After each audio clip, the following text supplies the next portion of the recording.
Welcome to JGTCR, I'm Cope, and today we are tuning the Audi R18 TDI 11. Let's get into it. In factory trim, this Audi is not a comfortable drive. Some may even find it horrible to drive. This is mostly due to the fact that the R18 TDI is very moody. It has a specific and somewhat abnormal way it likes to be driven, and is more than willing to punish us quite harshly if we do not comply. All of the inputs are extremely sensitive and not in a good way. While there is a lot of downforce and generally speaking handling is very good, if we turn too hard or too fast, we can spin out. When wheel spinning and drift occurs, if not corrected promptly, we are highly likely to experience a violent snapback.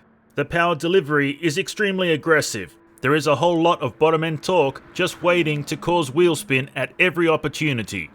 At 4000 RPM, the torque is most aggressive and where we are most likely to spin. With the rev range being so low in this Audi, it feels and sounds lazy. This can make us feel like we need to push harder to make time, and that is the exact moment when we will spin out. That means this R18 must be driven at low RPM to maintain control, especially while cornering, and full throttle revving out of the engine should be kept exclusively to straight sections of road. But on the bright side, braking is extremely solid, with no stability issues. Let's collect our time.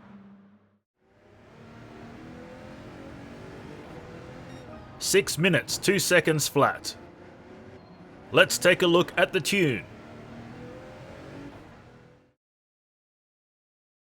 We made a decent effort to make this Audi less moody and much more manageable. We softened the suspension at the rear to make it less snappy tom, while the front was made more firm for a stable turn-in.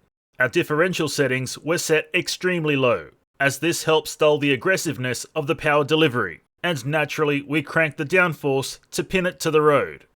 Let's see it in action. After being completely modified and tuned, this Audi R18 has seen many improvements. But most importantly, it is profusely more stable on the road. So we can now drive considerably more aggressively and attack corners properly. The only caveat is that we must maintain low RPM while doing so.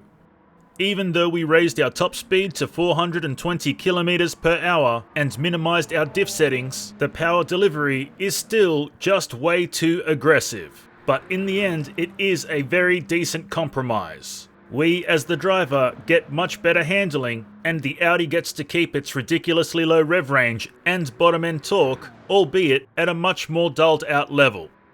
Let's jump ahead and collect our time. 5 minutes 23.7 seconds. And now the drift tune. We have had to go to some extremes to make this R18 drift. The suspension modifications are ridiculous, and we have thrown copious amounts of ballast at a ballast positioning of -50.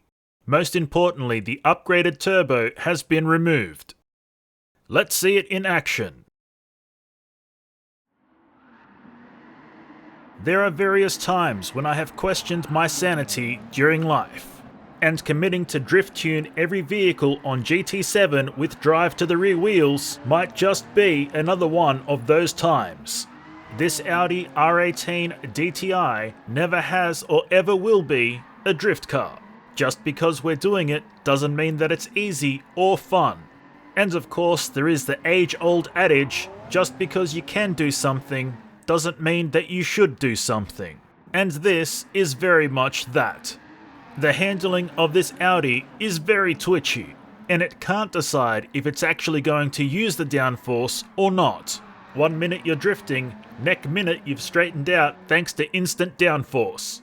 The power delivery also likes to play the same kind of game. In one moment there will be so much power and torque that it spins the vehicle right the way around.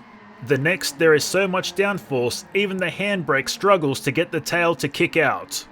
The Audi R18 DTI is not a drift car, and I don't recommend anybody try it.